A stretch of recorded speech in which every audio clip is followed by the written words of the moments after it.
The way we lead impacts the way people live. This world needs truly human leadership. I'm Brent Stewart, your host. Thanks for listening. This podcast is an outreach of Barry-Wehmiller. You can connect with us on Facebook, LinkedIn, Instagram, and Twitter at Barry-Wehmiller, and find our podcast articles and videos at trulyhumanleadership.com. You're listening to a Truly Human Leadership podcast refresher, where we reshare insight from podcast episodes from the past. Raj Sisodia and Michael Gelb should both be familiar to listeners. Raj, of course, is the co-founder of Conscious Capitalism and the co-author of Everybody Matters with our CEO, Bob Chapman, which is the story of Bob and Barry-Wehmiller's leadership journey. Michael is an accomplished writer and speaker who has also been very active in the Conscious Capitalism movement.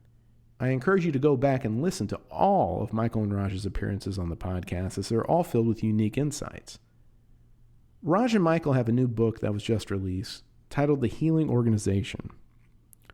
In many respects, it's the culmination of their individual life's work. Through this book, Michael and Raj hope to alleviate the unnecessary suffering, physically, emotionally, spiritually, and financially, caused by the way most business is done. They want to transform the workplace from a place of stress to one of inspiration and growth. This book is not about the business of healing. It's about business as healing. Join Mary Rudder and I for a conversation with Michael and Raj about the book and about business as healing. You know, this book was really inspired in many ways by Barry-Wehmiller and Bob Chapman. You know, I framed what Bob has done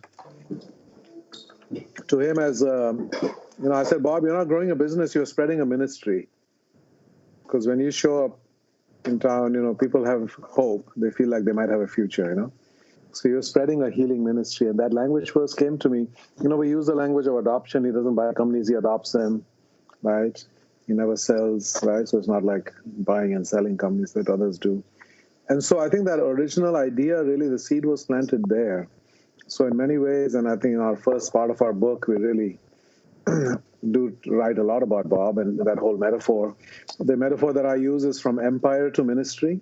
A lot of businesses grow in the energy of empire building, which, if you look at empires throughout history, they've grown through conquest, through warfare, through killing, through suffering. And they're all driven by the ego of an emperor who wants to be so-called great, right? And that just means that they, and there's no amount of suffering and money that's going to fulfill that hole. But that's what the empire building energy does, even in business. So if you look at 3G Capital out of Brazil, they keep growing and acquiring businesses and doing massive layoffs and relentless cost-cutting pressure. And life gets really bleak when 3G Capital comes calling, right? And life gets beautiful when Barry-Wehmiller and Bob come calling. So I think that's kind of the metaphor that we've used, So yeah, to me, this book is every bit as much about you guys as Everybody Matters is. How did you two get connected on this and decide this was a project you were going to take on?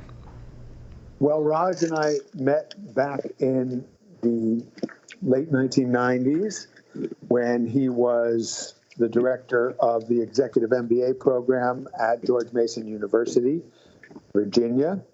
And he invited me to come along and teach a seminar on creative thinking and accelerated learning and innovative leadership. And I wound up doing that seminar with Raj probably 4 or 5, even 6 times. It was very popular. Raj and I made a wonderful connection. We stayed in touch. And then a number of years later, he sent me the draft of Firms of Endearment. And when I read Firms of Endearment, I remember thinking, wow, I'm not just working by myself to try to change the way people think about business. There's a whole movement happening here. And Raj has done the research to show that looking after all your stakeholders is actually going to be better business. And it was wonderful sense of someone creating a context for all the work that I'd been doing for many years. So I was very inspired, and Raj and I stayed in touch. And then there were the early days of conscious capitalism.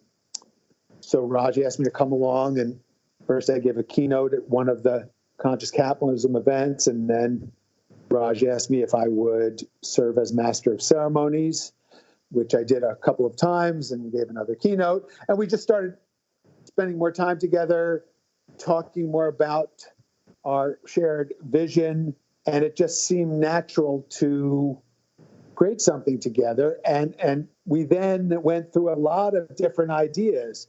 We had a few ideas that we liked that were rejected by publishers. But then what really happens is if you stay engaged, the perfect idea finds you. So we feel like the healing organization found us, and we were called upon to write it and write it together. If I can just add to that, somebody gave me a quote yesterday from Charles Barker, who wrote a book called The Power of Decision. And it is that ideas are looking for a home. And they come to you because you're ready for them. So this idea of healing, I think, is out there. I had been using healing as an acronym for the qualities of a great purpose.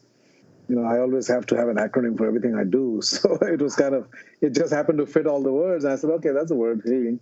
But then I hadn't thought about it beyond that. But then as we started exploring ideas, that one, for me, if an idea has physical resonance in my body, if I feel chills or if I feel something in my body responding to that idea or that thought, then I know there's power there. It's not just an intellectual thing. And that was the case here. It truly did. When we finally hit upon it after 5 or 6 false starts, this was the one that resonated, I think, with both of us, and everybody we talk to immediately gets it. I mean, who doesn't feel the need for healing? Who doesn't suffer? Who's not carrying around trauma of some kinds? And certainly in the world of work, there's extraordinary and unnecessary suffering, right? And all the data that Bob talks about and quotes, we quote all the same statistics, right? And I say, we don't have to kill people to make money. To the contrary.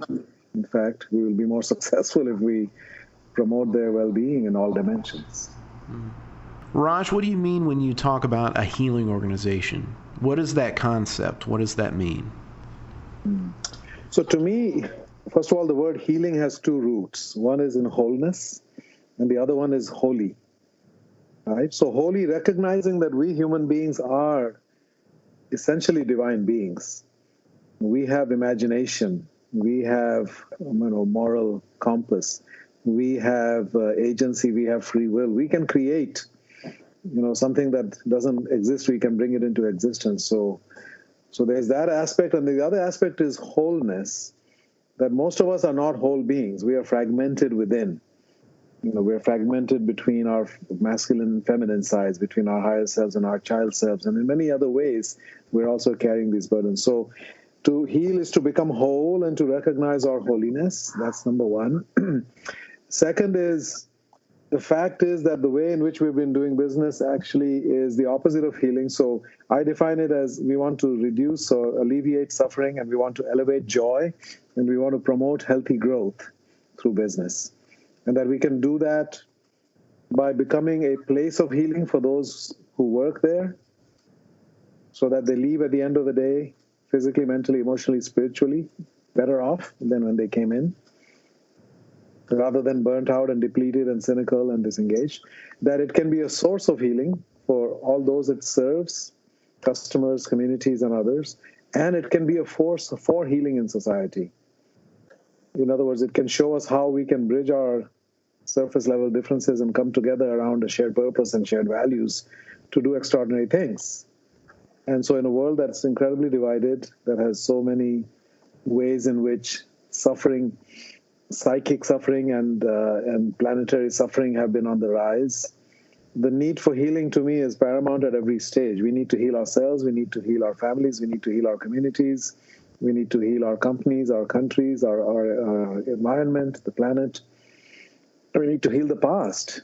and we need to heal the future. And all of that only happens in the present. Well, by what we do in the present, we can actually heal the past, and we can heal the future as well. So that's kind of where the idea came from, that there's an extraordinary amount of unnecessary suffering. Viktor Frankl talked about finding meaning in your suffering, that we can actually take something that happens to us, and depending on how we respond to it, we can make something positive out of it. So there can be a kind of a nobility in certain kinds of suffering where we're able to transcend it and then do something. We're talking about suffering that is not linked to any higher purpose. It's not that we're sacrificing something to achieve something greater. This is completely unnecessary suffering, and it serves no higher purpose. How do we alleviate that, and how do we bring joy into the world? Because we spend most of our waking hours at work, and if that is the greatest source of stress and disease and ill-being for us, how do we reverse that? So Raj and I both like to use acronyms because they make it easier for people to remember the elements that are involved. For example, healing is what it's all about, and the H stands for heroic. And we could spend the whole time talking just about what that means. Because one of the things we've crafted in the book, and this is not just the book.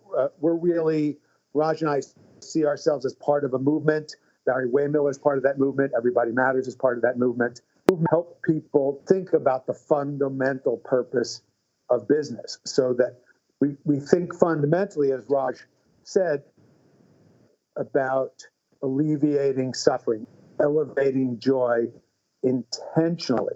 To make that shift is going to require some degree of heroism by a number of people. The subtitle of the book is Awakening the Conscience of Business to Help Save the World. And really, business itself, what is the conscience of business? Well, we're really talking about individuals.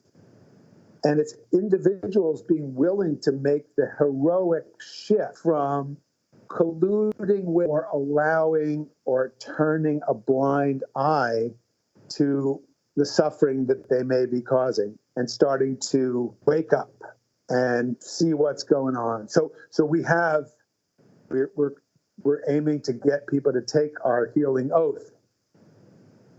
And the first part of the healing oath is primum non nocere. It's the same that the physician takes. It's the beginning of the oath, and it means first, do no harm. And for a lot of people, that would be a heroic shift. The second part of it is even more heroic. It's malus eradicare, which means root out evil. So we tell lots of stories in the book of companies. Most people don't start out their career and I want to cause suffering and prevent joy to aggrandize myself and for short-term gain. I don't mind destroying the environment and ruining people's lives. People don't intentionally usually, there's some exceptions, unfortunately, but most people don't want to be part of hurting.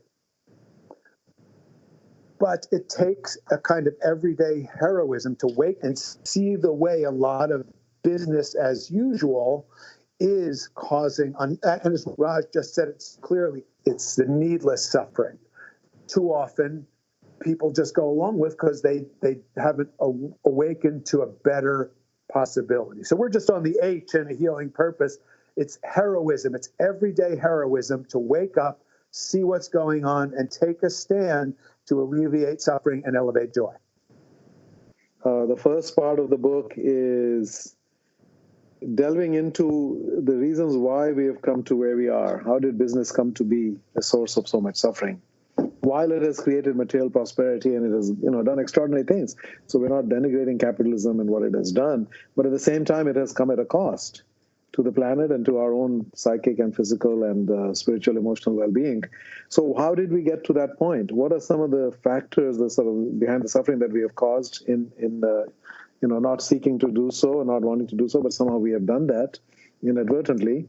So we delve into that, and then some of that has to do with our founding of the country, as well as capitalism itself, and where those ideas came from, and what was embraced and what was ignored. So I like to say that capitalism had a mother and a father. They were both Adam Smith. And Adam Smith embodied the the father energy of freedom and self-expression and achievement and results and all of that through the wealth of nations, right? And the idea that freedom leads to prosperity and self-determination. And he also wrote the theory of moral sentiments about the human need to care. That's kind of our mother energy, right? As Bob Chapman says beautifully all the time, our mothers are the source of our goodness. Now, in some families, that might be the father, but basically that energy that we're talking about, right? The love, the inclusiveness, the compassion, etc. So that got left out. So that's one of the factors that we evolved with sort of this half a one-dimensional view of humanity. And then, of course, in our political side, we had founding fathers but no founding mothers. And despite Abigail Adams's best efforts, they didn't include not only voting rights but property rights and many other rights, and women were denied all of that for well over a century. And so our culture evolved into this hyper-masculine way, both politically and in business, in both those realms. And as Abigail said and others have said, in the absence of the feminine, the masculine devolves into tyranny and abuse, hyper-masculine, domination, aggression, ambition, winning results at all costs. So we had an overabundance of one kind of energy, which then became the sort of negative version of itself. And what we talk about is we need these four kinds of energy. We need the elder energy, the child energy, the masculine energy, and the feminine energy, all in their healthy manifestations, right? So we need to have the purpose and meaning. We need to have joy and creativity and fun and playfulness and humor. We also need to have strength, courage, and determination, and love and inclusiveness, all of those. And so that's part of it, that we've been missing some of the basic energies, right? And that then led to all of the conflict and the sort of the labor management split. And if you think about it, socialism, communism, Marxism all arose in response to the perceived abuses of lower consciousness capitalism. Those things never existed before we had capitalism. And that caused extraordinary suffering in the world and multiple wars and everything else, right? So that's kind of the backdrop as to how did we get here, hypermasculine energy, not recognizing the fullness of human beings. We're not just motivated by money, we're motivated by caring as well as by purpose. And now we're starting to recognize if you bring those things in, then actually you lead to fulfillment and wholeness in people. So that's what the first part of the book is. And getting into that metaphor I mentioned earlier of empire versus ministry as well. The second part of the book then is the joy that is possible. And that's 25 stories of companies that are doing things to heal in multiple ways, right? Whether it's employees. A number of these companies treat the children of employees as stakeholders in the business. And their well-being is as important as everything else, right? And so that part of the book is really moving and engaging and full of ahas and insights and practical takeaways to say, wow, I can do that. And that's not so hard, right? It just makes a big difference.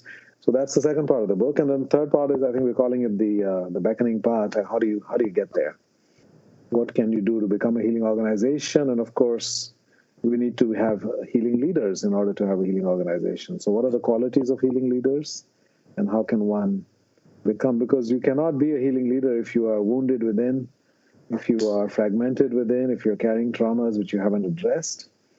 And by the way, we can get into that. I mean, I felt, and I was writing this book without actually having healed my own inner traumas and various aspects about myself. And I got some very, very sage advice from multiple people saying, don't write this book until you've worked on yourself. Well, there's other way, too, to a complementary way to think about the structure of the book. And that is that part one is the mind. It's appeal to the mind on a big picture level to really understand how we got here, why this is an inflection point, and what a healing organization can be and why it's so needed. And if you're interested in the philosophical, psychological, and historical elements of what has formed the best of capitalism, how has it gone awry, and how can it be rebalanced, that's part one. Part two is the stories. We interviewed these people. We, wherever possible, visited them, got to know them. We worked to write it and rewrite it and edit it and rewrite it. And these are stories of goodness in action. So the first part of the book is appeals to the mind and intellect. The second part of the book appeal to the heart. And the third part of the book, now you understand the scope of history. What can you do? What can you do to create a healing organization and be a healing yourself? What was your favorite story of joy from the book? Like, I've heard a lot of your stories of other, throughout the years, but which was your favorite this time? Yeah, I would say it was probably Jaipur rugs. So I got to go visit last July and spend time in a little village with the founder of this company and his daughter. And we met with a bunch of these women weavers who were part of the 40,000 women weavers who work to produce these beautiful handmade carpets. It's a centuries-old art form, but it is, if you only knew the amount of suffering that exists in the carpet in your home, it would break your heart. Because these women are routinely mistreated. First of all, they grow up in horrific circumstances.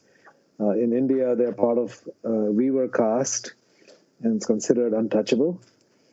And therefore, their lives are sort of consigned to that existence almost from birth. And then, of course, they are born as girls in those families, right? So they're lowest of the low in terms of the totem pole. Their brothers might get fed and educated, but they are likely not to. And they're going to eat what's left, and at an early age, they'll be looking after their siblings and cooking and cleaning. And then as soon as they're able to, they'll start weaving carpets, and then they get married off as teenagers, and they have to go do that in the other family and cook and clean and have children and make money and make carpets. And they get abused by the contractors who come to these towns, and they'll bring orders and promise a certain amount of money if a carpet is made, and often don't pay them, or will find a small mistake and take away 50% of what they were supposed to pay them. And of course, there's other forms of abuse as well. So these women, they're illiterate, close to starvation, living these terrible lives. And Mr. Chaudhry, N.K. Chaudhry, who's now known as the Gandhi of the carpet industry, came along and he said, these are the innocents of the world. They have never done any harm to anybody in their life. They've never asked for anything. And all people do is take advantage of them and exploit them. He said, I want to serve them. I want to make their lives better. And so they created this company, which is about treating them with respect and dignity, paying them well, paying them on time, and set up a foundation to actually educate them, to teach them basic reading, writing, and accounting and other skills. And the impact has been extraordinary. I met a woman named Shanti, and that was her story, which I just described.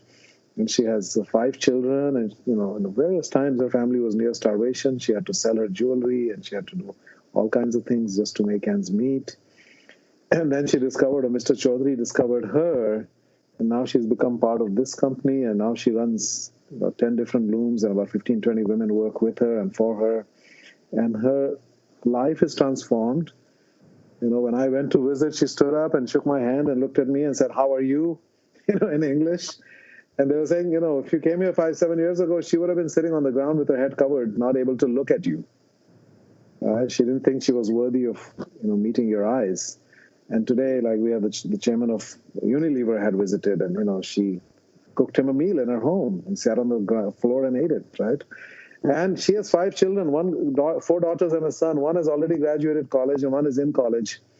And one is 11th and 10th, and the young boy is in the 7th grade.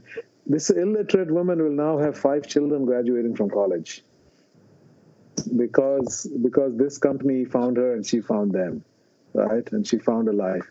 And I asked her at the end of that, I said, how do you feel about Mr. Chaudhry? What has he meant in your life? And they all call him Bhai Saab, which means older brother. And she just started crying. And she said, I don't have words. She said, to me, he is much more than my mother and my father. To me, he is God. Because he gave me life. I didn't have a life before he came, right? So that's the power, and this is a for-profit business, right? This is not a charity. They're doing this as a for-profit. They sell these carpets here in the U.S. To people, and there's a barcode there, and you can scan it, and it'll tell you the family who produced this carpet, show you a little video, their names, and the impact that you're having. They said, we're not selling you a carpet. We're bringing you a family's blessings. This carpet actually carries a family's blessings with it, because that family now has a life because you've chosen to buy this carpet from them, right? So that's the power. So he said, we're going to heal customers too. Because people buy things mindlessly, and they don't appreciate, they don't understand what went into it. And he said, now they're going to understand, and we're going to connect the customer directly with the women who wove the carpet. And some people actually, when they go to India, they actually travel to Jaipur and they go to village. They want to see these women. They become real to them. So I think that's part of the healing, the consciousness that's possible. You can take consumption and you can just buy it at the lowest price and not care about anything. Or you can think about all of these things, and then the impact it has is extraordinary. Well, I just have to add that the story of Jaipur rugs is the first of the stories in the book, because if this can happen in India, that the caste system and people's lives can be transformed, they can experience opportunity, they can experience success, they can basically become artisans who, as Raj mentioned, business leaders from around the world come to meet and see and experience what they're doing. And this is now a much more profitable endeavor than it was before Mr. Chaudhry started this. If this can happen in India in that kind of circumstance, what's possible in a wildly more prosperous country like the United States, for example? So that's part of why the story comes first. Asking which is my favorite, it's a tough one. It's like, which is your favorite child? We love all the stories unconditionally. I'm actually going to say that my favorite story is the story of FIFCO, which is a company based in Costa Rica.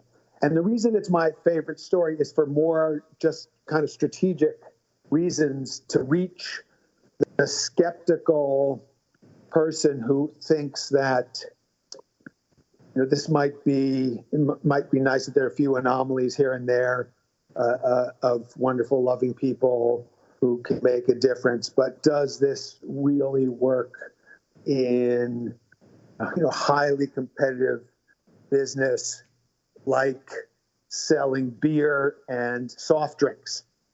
And the Ramon Mendiola, who's the CEO of FIFCO, his background was in tobacco. He was in an MBA, so he's basically selling a toxic substance. And it's one of these stories. What I love about the story is he didn't plan to help cause cancer and emphysema. He just went to business school and got a job, and it happened to be with a tobacco company, and he just did what he thought business people do. And then he got recruited away from a tobacco company to a company that sells sugary drinks and alcohol. So it's not, just let's move from one hurting organization to another. But what's fascinating, and part of why I love the story, is Raj talked before about the harmony of the masculine and feminine energy. And when we interviewed Ramon, he talked to us about how he inherited these values from his parents of hard work and integrity and honesty, which he attributed to his father, and compassion and caring and ethical awareness from his mother. And he really, these things really informed his character. So slowly, when you're in the tobacco business, you deal with lots of regulators. And then when he shifted to the sugary drink and alcohol business, there are even more regulators. And he got very skilled at dealing with these regulators. But what slowly happened is he woke up. And he said, instead of treating these regulators as people who are the enemies of our business, these are representatives of our communities. Why don't we look at the world from their point of view and figure out how we can meet everyone's needs? And what he did, it's so powerful. Step by step, they lowered the sugar content in their drinks, and they got those sugary drinks out of schools. They promoted a campaign to get people to drink the alcoholic products more responsibly and lowered levels of drunken driving and alcoholism. They made a commitment to get their environmental impact in every area down to zero, and then decided that that wasn't enough. They want to be 10% net positive in every dimension of impact. So it's an amazing journey and shows what's really possible when conscience awakens, when someone embraces that heroic quality that we were discussing earlier and makes these kinds of changes that were just an expression of the awakening of his conscience. It not only helped people across all the stakeholders of the company, but it also has made the company the number one greatest place to work year after year in Costa Rica, and it's much more profitable, which is kind of a happy ending to the story too for the people who are saying, well, does this really work in business, and can I really, is this idea of a healing organization really an integrated proposition where there'll be more abundance to elevate more joy as we alleviate suffering? And that's why I love the FIFCO story, because it demonstrates that the answer is yes. Yeah, their revenues grew about 8-fold in 10 years, It's an extraordinary success story in all dimensions. And one thing that Michael didn't mention is also key is that at some point when they were celebrating all these wonderful things that were happening, and somebody stood up and said, Ramon, this is all great. Do you realize that a lot of our colleagues are actually living in poverty? They work here full time and they're living. And he said, no, I didn't know that. And he said, give me a little time and I'm going to find out what's going on. And they found that about 350 of their people were actually living that they had escaped poverty, but then because they got caught in a trap of buying consumer goods, and the interest rates are like 50% or whatever, they were caught up in that, and so ultimately he made a commitment that within 2 years we're going to systematically get each and every one of these people out of poverty, and we're going to educate them and help them not to fall into that trap again. So they assigned each of them a mentor, and there are a whole series of things that they did with them, and got them all out and make sure that nobody else falls into that in the future. So it's about, again, everybody matters, right? And everybody wins. Everybody matters. It's not like most people, okay, as long as we get 90%, we're good. Everybody matters and everybody wins. What's kind of your hope for the healing organization going forward?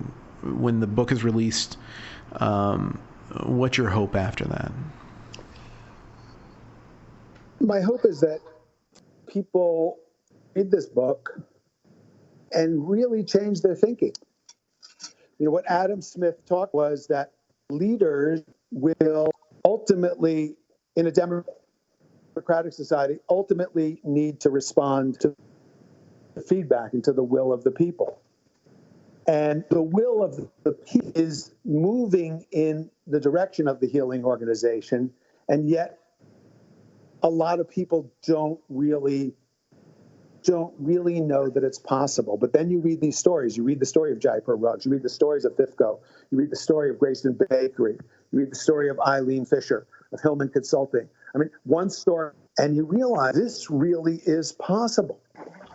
And once people get the power of an idea to change people's lives, to change the world, it's the most powerful force in the universe as we know it, and we want to unleash this idea and have people really live it. It's catalyzing a movement, not just reading a book. Well, when we started this project, I think Michael said something very important, that this is a sacred undertaking. Writing a book like this on a subject like this, we cannot take it lightly. Because people's hopes will be raised just looking at our title, right? So we have to do justice to it.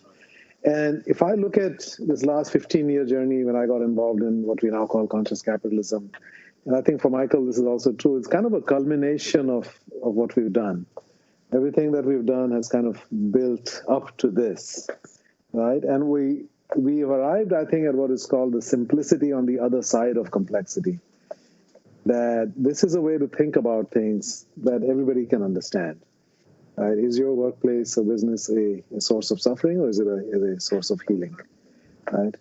And I think so that language, I think, is understandable, approachable, and people can latch on to that. And therefore, I think it has a good chance of capturing people's imagination and understanding. And all the business leaders that we expose these ideas to immediately start to say, okay, I can implement that, I can do that, I can do that.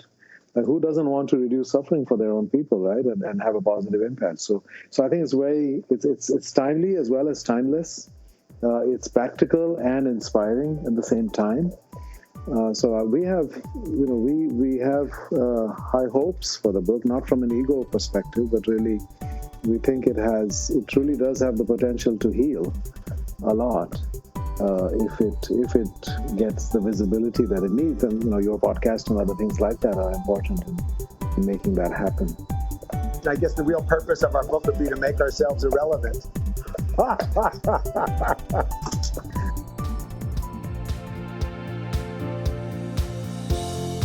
Don't forget to find us and connect on Facebook, LinkedIn, Instagram, Twitter @Barry-Wehmiller. And you can find more podcasts, articles, and videos at trulyhumanleadership.com. I'm Brent Stewart. Thanks for listening.